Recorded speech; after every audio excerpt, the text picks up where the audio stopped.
Rússia e Ucrânia aceitam cessar-fogo em regiões marítimas e instalações nucleares, mas o governo de Moscou pede fim das sanções para acordo sair do papel. O governo americano promete apoio para retirar bloqueios e bancos russos podem retomar acesso a sistema de pagamentos internacional. Nos Estados Unidos, vazamento de mensagens revela planejamento de ataque no Iêmen. Caso pressiona nomes fortes da Casa Branca e pode provocar demissões. Você vai ver também, protestos na Turquia em apoio ao opositor de Erdogan têm forte repressão no governo e milhares de presos. Meu nome é Fabrício Naitz, que pela próxima meia hora nós vamos navegar juntos pelos principais assuntos do mundo. O JP Internacional está no ar.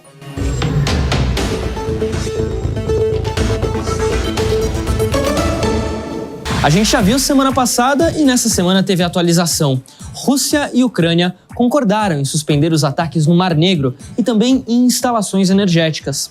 O anúncio do acordo veio após as tão faladas conversas na Arábia Saudita no começo dessa semana. As negociações foram conduzidas pelos Estados Unidos, que se comprometeram a auxiliar na derrubada das sanções ocidentais contra os russos. A medida é uma exigência do governo de Moscou, que busca retomar o acesso ao sistema internacional de pagamentos SWIFT e também ao mercado de produtos agrícolas, tão importante para as exportações russas. O acordo foi feito, mas aí sair do papel é outra história. Mesmo com o compromisso da trégua, os ataques por ar e por terra continuaram nos últimos dias. E segundo o presidente Volodymyr Zelensky, isso é um sinal claro de que a Rússia não busca paz na região. Para falar mais sobre esse assunto, a gente tem o prazer de receber aqui no JP Internacional nosso correspondente Luca Bassani, direto da Alemanha para os nossos estúdios aqui em São Paulo. Luca, muito bem-vindo ao JP Internacional. Muito obrigado, uma honra estar aqui com a nossa audiência qualificada nos assuntos internacionais e para falar mais de um desenrolar de toda essa situação que acontece agora no campo diplomático, apesar da guerra ainda estar muito violenta dentro da Ucrânia, como você bem falou. E declarações quentes que a gente tem visto, né, Luca? Inclusive, nessa semana, o presidente Volodymyr Zelensky falou que o Putin está perto de morrer, né? Quer dizer, a coisa não tá tranquila para nenhum lado. Essa teoria não é nova, né? É bom a gente dizer que sempre alguns órgãos de inteligência ocidentais e também os ucranianos vazam informações sobre o real estado de saúde de Vladimir Putin, que no passado já teve algum tipo de exame até vazado pela imprensa, mas nada foi corroborado pelos fatos. O Vladimir Putin tem 72 anos, já está no caminho para se tornar o líder mais longevo da Rússia desde Joseph Stalin. Ele que assumiu, né, de forma quase oficial na virada do milênio. Sim. E que agora, no ano passado, foi eleito para mais um mandato de 6 anos e provavelmente ficará outro mandato, portanto vai ultrapassar facilmente os 29 anos que ficou na frente da União Soviética Joseph Stalin, né? É muito tempo à frente de um país tão grande quanto a Rússia. A gente tem a imagem aqui do Zelensky e agora do Putin. O Zelensky não vai gostar dessa possível ajuda dos Estados Unidos à Rússia no sentido de retirar as sanções que foram instauradas contra o país desde o começo da guerra lá em 2022, né, Luca? Exatamente. E além disso, a gente sabe que o assunto das sanções é também muito delicado para os europeus, que vivem uma crise econômica em decorrência dessa guerra. Todas as commodities energéticas russas agora não fazem o seu caminho convencional à Europa. Geralmente eles vendem para a Índia, vendem para a China, que depois revendem aos europeus. Então, muitos países fragilizados economicamente ficam tentados a diminuir as sanções para terem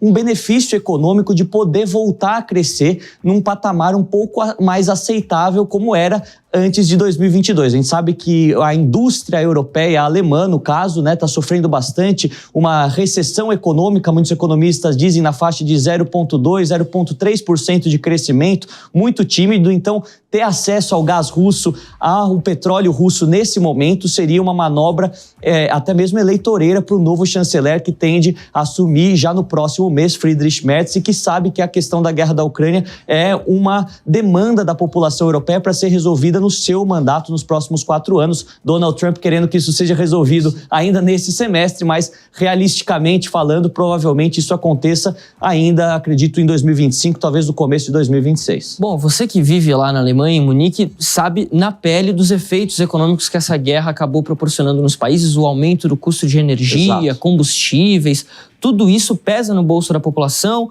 faz gerar ali um sentimento envolvendo a Rússia, envolvendo a Ucrânia. Agora, a gente dizia, uma coisa é as sanções serem retiradas contra a Rússia.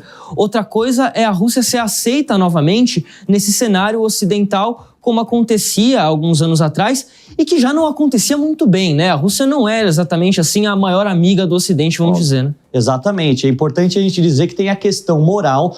Grande parte dos europeus está do lado da Ucrânia no que diz respeito à invasão ilegal promovida por Vladimir Putin. Eles sabem que os ucranianos têm sofrido e que não se pode, de maneira alguma, legitimar esta invasão. Mas quando se pensa no próprio bolso, nas dificuldades econômicas vividas por milhões de europeus em decorrência da guerra, muitos acabam escolhendo talvez um caminho de neutralidade ou apoiando também algumas iniciativas para terminar de maneira precoce esta guerra. Como você bem falou, o custo de vida não está mais caro só na energia, mas como a Europa ela depende da energia de outras regiões do mundo, os custos são repassados. Então a gasolina mais cara faz os alimentos ficarem mais caros, qualquer produto que você compra fica mais caro, os aluguéis, os restaurantes. Então é uma crise generalizada ainda, não é tão sentida quanto em outros países, até mesmo na realidade brasileira, mas a inflação na faixa dos 10% não é algo que os europeus estão acostumados, é sempre na faixa aí dos 3%, 4%. Então por isso também tem uma demanda da população para que a guerra possa ser, de certa forma, resolvida do ponto de vista econômico e reintroduzir a Rússia ao sistema SWIFT ou até mesmo no mercado global, mercado mundial de petróleo e da exportação do seu gás seria muito interessante, ajudaria bastante. Os europeus estão muito tentados a aceitar essa proposta. É a possibilidade de muitos líderes darem uma respirada, aliviados, né, diante de tanta pressão. Agora, Luca, você acompanhou essa guerra de perto nesses últimos 3 anos. A gente está prestes a ter um cessar-fogo parcial, ainda não é aquilo que a gente sonha para a região, mas nesses 3 anos, o que mais te chamou a atenção? Eu sei que essa é uma pergunta que a gente faz vez ou outra aqui, porque as coisas vão acontecendo, mas a guerra não para, né? Não para. E é uma boa pergunta, porque nas nossas coberturas aqui na Jovem Pan eu tive a possibilidade de estar na Ucrânia cerca de uma semana da guerra efetivamente começar, naquele mês de fevereiro de 2022, e o ano passado, quando a guerra completou 2 anos, em fevereiro de 2024,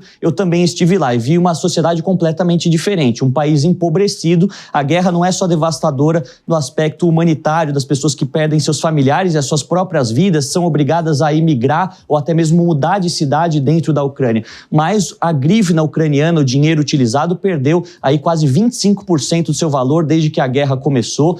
Tem uma questão relacionada a não se encontrar mais emprego, não conseguir se trabalhar da mesma maneira como fazia antes. Então eu vi um país empobrecido. E outra coisa que me chamou a atenção na minha visita mais recente é como a guerra foi normalizada. Eu lembro de estar andando nas ruas de Dnipro, uma cidade ucraniana muito industrial, talvez a 3ª maior em população depois de Kiev e Kharkiv, e o alarme começar a tocar por toda a cidade, algo que me chamou muita atenção, me assustou por não estar acostumado a viver em um país de guerra, e as pessoas simplesmente seguindo seus caminhos, as crianças continuando brincando nos parques. Então, essa questão da normalização da guerra, por mais triste que isso possa soar, ela aconteceu na Ucrânia e muitos ucranianos também estão exaustos em viver com esse constante medo. A gente sabe que para um cessar-fogo definitivo, que englobe as cidades, que englobe as regiões industriais onde muitos ucranianos trabalham, esse cessar-fogo ainda está longe, né? Por enquanto é muito embrionário. Sim. Mas acredito que também seja uma demanda da população exausta mentalmente, psicologicamente, fisicamente, por uma guerra tão longa e que ceifou tantas vidas, infelizmente, né? A gente sabe que para recuperar esse território não é só uma questão de ter um cessar-fogo, né? É um caminho muito longo para que as coisas voltem ao normal, por assim dizer, lá na Ucrânia e na Rússia também, né? Exato. Bom, vamos passear um pouco agora pelo globo, passar da Rússia e da Ucrânia para a Turquia. Um dos principais líderes mundiais enfrenta uma grave crise no governo. O presidente turco, Recep Tayyip Erdogan, ordenou a prisão de milhares de manifestantes e jornalistas após uma revolta pela prisão de um adversário político no país. A Bruna Milan conta pra gente. Milhares de pessoas desafiaram a proibição da realização de protestos e saíram às ruas da Turquia para mostrar a insatisfação com a detenção de Ekrem İmamoğlu, prefeito de Istambul, a maior cidade do país. Durante os protestos, a tropa de choque turca e os manifestantes entraram em confronto, o que resultou na prisão de mais de 1.800 pessoas. Imamoglu é um dos mais de 100 detidos na semana passada, no âmbito de uma investigação judicial que incluiu políticos, jornalistas e empresários. Visto como a última esperança pela população turca para vencer Erdogan nas urnas em 2028, o prefeito foi detido pouco depois de anunciar sua candidatura à presidência. Segundo o professor de Relações Internacionais e Diplomacia da Universidade Lusíada do Porto, Tiago André Lopes, a popularidade de Imamoglu tem crescido no país. Aquilo que nós sabemos até agora é que Imamoglu era um produto, era popular na região do Mar Egeu. A Turquia, nós temos que entender uma coisa, Fabrício. A Turquia são 5 Turquias. A Turquia do Mar Egeu, a Turquia do Mar Negro, a Turquia de Marmara ou a Turquia da Anatólia. São tudo Turquias muito diferentes. Os anatólios não são de todo iguais aos egeus e é por isso que nas eleições, tradicionalmente, a faixa que vai a Istambul, Izmir, Chivas, vota Partido Republicano, mas depois a zona central tendencialmente vota AKP, o partido de Erdogan, e mais a leste, tendencialmente os partidos de inspiração curda tendem a ter bons resultados. E, portanto, isso é parte desta transformação política da Turquia por Erdogan. A detenção de Imamoglu vem em meio ao processo para a escolha do candidato presidencial do Partido Republicano do Povo, o mais antigo partido político da Turquia, secularista e nacionalista, e que tem como base de apoio à classe média urbana. A polarização entre religião e secularismo domina a política turca há décadas, mas nos últimos anos o CHP conseguiu ampliar seu eleitorado, incluindo perfis mais religiosos e conservadores. Segundo o partido, cerca de 15 milhões de pessoas tinham votado em Imamoglu num escrutínio que, pela primeira vez, foi aberto ao público geral. Os estudantes universitários lideraram os protestos contra suas detenções, o que indica um forte apoio entre os jovens eleitores. Portanto, Imamoglu era, de facto, um fenómeno do ponto de vista do Mar Egeu. Imamoglu tem ainda uma outra coisa, e isso é que assusta o AKP. O AKP é um partido que trouxe para a Turquia, desde 2004 para a frente, reintroduziu aos poucos elementos islâmicos na sociedade. Permitiu o uso do véu nas universidades, o que antes não era possível, ou seja, tem desmembrado a ideia do secularismo, tem retirado o secularismo do espaço público.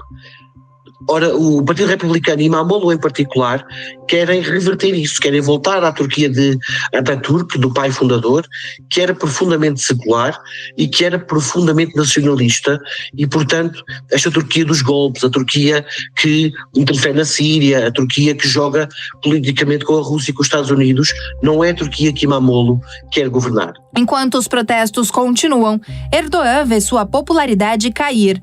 O governo é frequentemente acusado de estar alheio às reais dificuldades sofridas pela população, e o crescente custo de vida teve um lugar de destaque na campanha da oposição.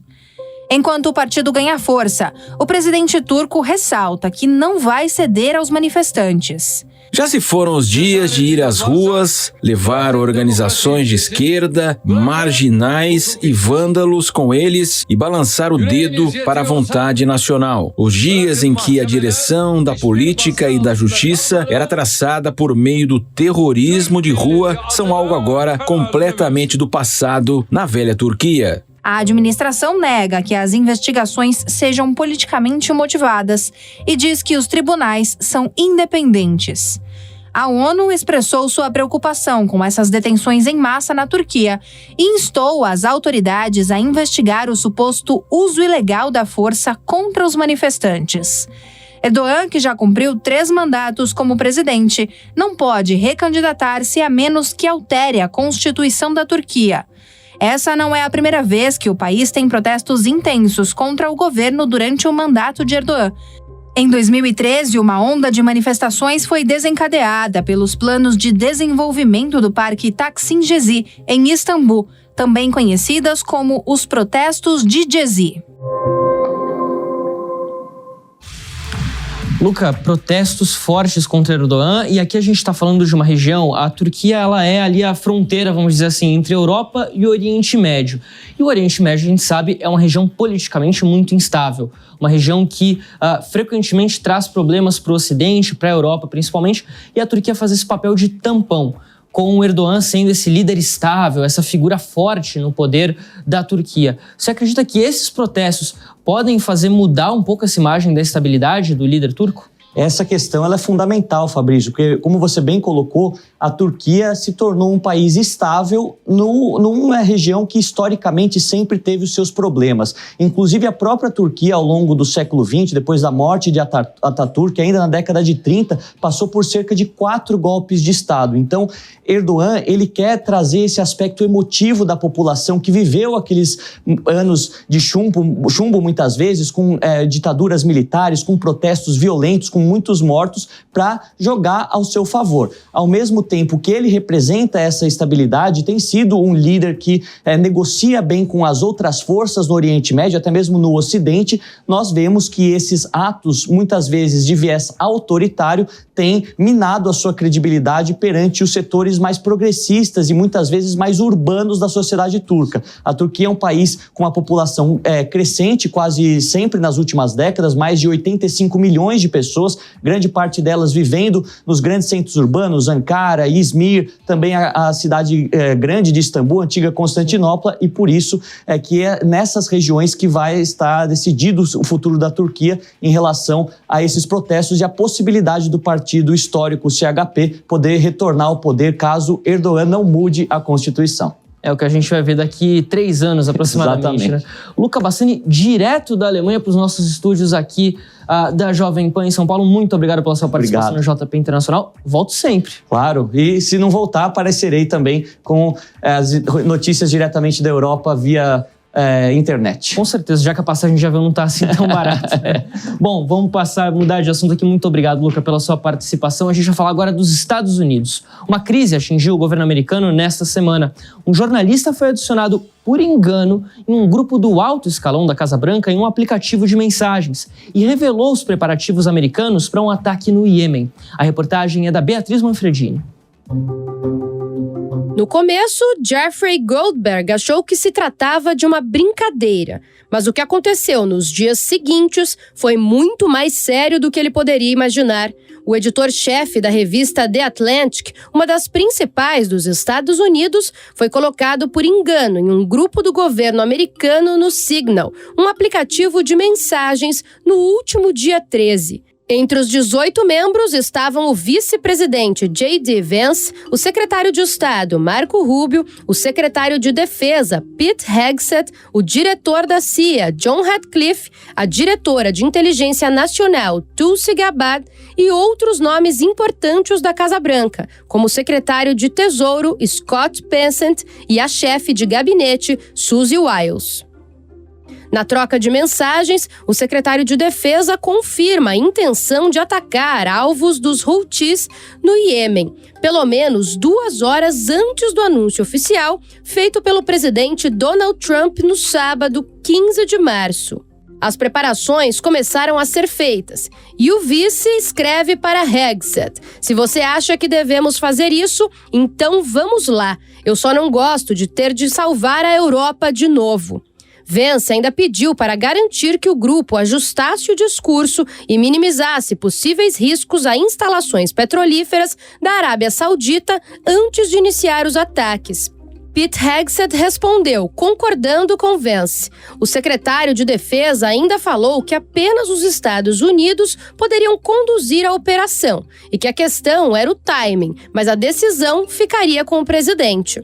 Responsável executivo pelas Forças Armadas Americanas, Hegseth também enviou mensagens com detalhes dos horários dos ataques terroristas considerados alvos do exército. Os ataques americanos contra os rebeldes Houthis, que controlam boa parte do Iêmen há mais de 10 anos, deixaram dezenas de mortos e marcaram a maior ação militar do segundo mandato de Donald Trump até o momento. A presença dos Houthis vinha causando impactos no comércio internacional, com ataques frequentes contra navios cargueiros que navegavam pelo Mar Vermelho, região responsável por 12% do tráfego marítimo mundial. Mas apesar da operação ser considerada bem-sucedida no aspecto militar, o vazamento das mensagens causou um tremor na Casa Branca. O governo americano confirmou a autenticidade das mensagens e disse que iria apurar o caso, mas a oposição democrata pressionou, alegando que a situação deve ser investigada pelo Departamento de Justiça. Segundo os parlamentares, o uso de um aplicativo como Signal para troca de mensagens sobre um assunto confidencial deveria ser proibida. Já o executivo alega que nenhum material secreto foi compartilhado na rede. A história contada, porém, é diferente. Em depoimento no Senado, o diretor da CIA, John Ratcliffe, confirmou que o grupo foi montado para uma coordenação das ações e que novas informações seriam enviadas em um patamar superior de comunicações. O responsável pela abertura das conversas é o conselheiro de Segurança Nacional da Casa Branca, Mike Waltz. Pressionado, ele admitiu os fatos em entrevista à imprensa local, mas disse não saber como o jornalista foi adicionado. Para o PhD em Relações Internacionais e professor de Ciências Políticas do Berea College, Carlos Gustavo Poggio, a situação demonstra uma crise histórica no segundo mandato de Donald Trump. Estamos aí diante de uma falha de segurança gravíssima que em qualquer outra circunstância, qualquer outra situação seria suficiente para a demissão de todos os envolvidos, né? Trata-se de um secretário de defesa dos Estados Unidos, né? Que na verdade de toda a troca de mensagem que houve, o que houve de mais grave foi que o secretário de defesa mandou antes do ataque detalhes operacionais do ataque, quando, horário, qual equipamento seria utilizado, etc. Né? E isso você deve imaginar como coloca em perigo, né? Caso vazasse essas informações, isso como poderia colocar em perigo tropas norte-americanas, né? Então não é apenas um vazamento bastante grave por si só, mas também pelas informações que continha, né? Então é algo que, assim, raras vezes visto na história dos Estados Unidos, o grau de amadorismo com que isso tem sido lidado na administração Trump. A lei americana considera crime o uso incorreto ou abuso de informações consideradas confidenciais. O fato do aplicativo também deletar automaticamente as mensagens após um certo período de tempo pode infringir as regras de arquivamento de documentos. Mas a decisão final deve ficar a cargo da Justiça se as investigações avançarem. Enquanto isso, o caso virou até alvo de piada de Hillary Clinton. A democrata foi alvo de críticas de Donald Trump em 2016 pelo uso de um e-mail privado para o cargo de secretária de Estado entre 2009 e 2013. Agora, pelas redes sociais, ela ironizou e comentou o vazamento com uma simples frase: "Você só pode estar brincando comigo." E parte de um secretário de defesa que já foi muito criticado quando ele foi selecionado pela falta de experiência, né? Na verdade, isso é reflexo desse novo espírito do Donald Trump, diferente do primeiro mandato dele, em que ele, por exemplo, o secretário de defesa dele era um general bastante experiente, né? Dessa vez ele buscou se cercar de pessoas que têm lealdade ao Donald Trump, independentemente de qualquer tipo de experiência, né? Essa foi a principal baliza do Trump para poder chamar pessoas para colaborar com ele. E agora nós estamos vendo os resultados. Isso me lembra um paralelo com o que aconteceu com a administração Biden, né? O Biden também, todas essas discussões sobre ideológicas, né? Postura de democratas versus republicanos, mas a gente consegue identificar claramente que o momento de virada da aprovação do Joe Biden foi a retirada norte-americana do Afeganistão, ou seja, um outro exemplo de uma ação de política externa que foi gerida de forma que foi percebida como incompetente, né? Então, a gente viu como isso teve efeito, a gente consegue ver claramente, o Joe Biden nunca mais se recuperou desde então, porque, como você colocou, isso vai além de questões ideológicas e coloca em xeque a competência do governo. Então essa é a disputa política que está sendo feita agora pela administração Trump, que tem, por natureza, negar e atacar o jornalista, etc. Esse é o modus operandi que a gente conhece da administração Trump. Vamos ver se vai funcionar ou não. A atrapalhada envolvendo as mensagens pode custar um cargo ao governo Trump. E talvez o preço possa acabar sendo o cargo de um dos aliados do republicano. Chegou a hora da gente conferir o que foi manchete no mundo durante a semana e o que vai ser destaque na semana que vem no Radar Internacional.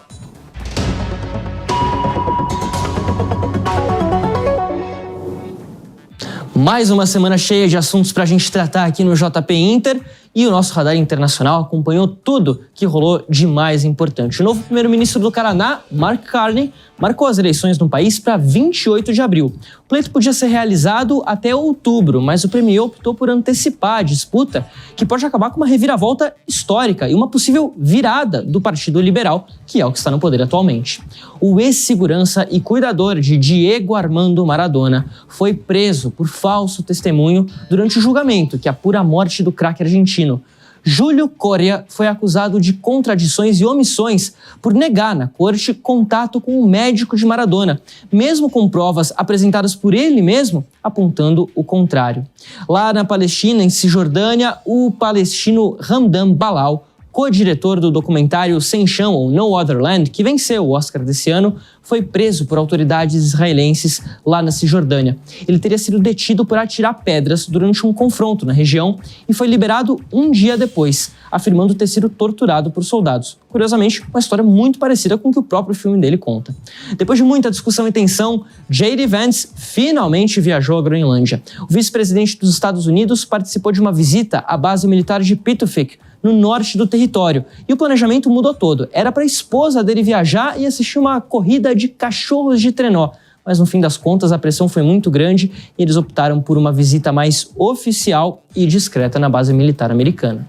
Mudando de página aqui no Radar Internacional, o presidente Donald Trump afirmou que os Estados Unidos vão impor taxas de 25% sobre todos os carros e peças automotivas importadas no país. A previsão é que as tarifas entrem em vigor na próxima semana, no dia 2 de abril, e a arrecadação comece já no dia 3. Na Coreia do Sul, quase 30 pessoas morreram por conta de incêndios florestais. A tragédia já é a mais letal da história do país e fez quase 30 mil pessoas abandonarem as próprias casas. E agora, a semana que vem. O que vai ter de destaque nos próximos dias? A Tesla divulga os resultados da venda do mês de março para vários países europeus na próxima segunda-feira, dia 31. Os dados incluem França, Espanha, Holanda, Portugal, Suécia, Noruega, Dinamarca e a gente vai conseguir ver se os boicotes que foram promovidos recentemente de fato fizeram algum estrago na empresa de Elon Musk.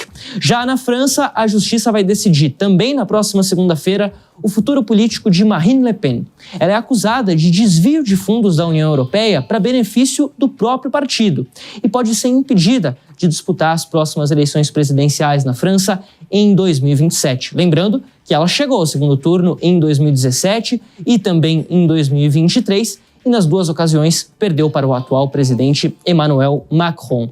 Já na Argentina, na quinta-feira, dia 2 de abril, será o Dia do Veterano e dos Caídos na Guerra das Malvinas. O conflito contra o Reino Unido, que durou 3 meses lá em 1982, terminou com 649 soldados argentinos mortos e a vitória britânica no arquipélago, tema de muita discussão até hoje. A Argentina reivindica a posse das Ilhas Malvinas ou Ilhas Falkland. Esse foi o Radar Internacional dessa semana.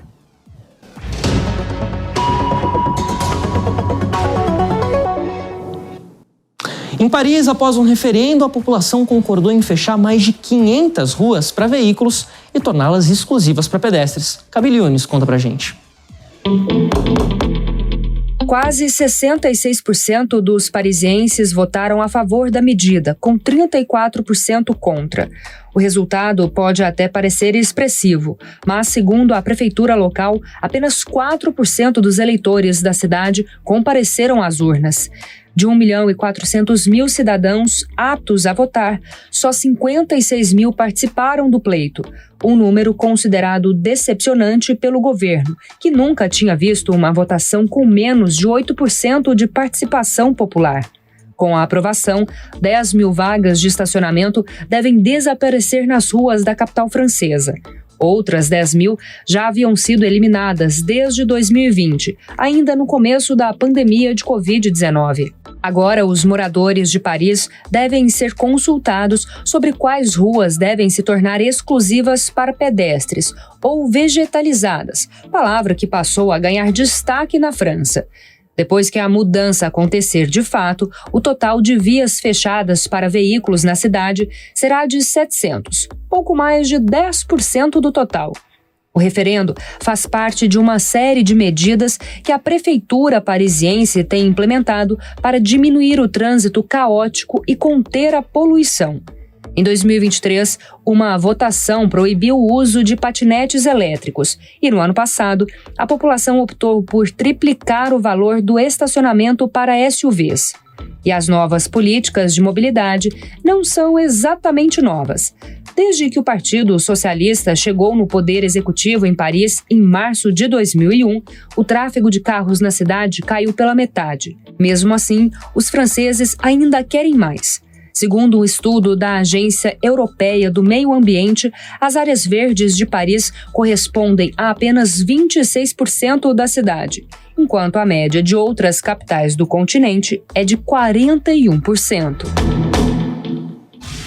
Olha, São Paulo, Rio de Janeiro são todas cidades que têm um trânsito caótico, mas Paris não fica para trás nessa discussão, viu? Inclusive, deixa a sua opinião aí. Você acha que daria certo uma ideia dessas na sua cidade, aqui no Brasil? Pra gente debater, pra gente discutir nas próximas semanas. Porque o JP Internacional dessa semana vai ficando por aqui. Mas a gente segue de olho em tudo que acontece ao redor do mundo. Nosso próximo encontro é no sábado que vem e, claro, ao longo de toda a programação da Jovem Pan News. Muito obrigado pela sua companhia e até a próxima. A opinião dos nossos comentaristas não reflete necessariamente a opinião do Grupo Jovem Pan de Comunicação. Realização Jovem Pan News.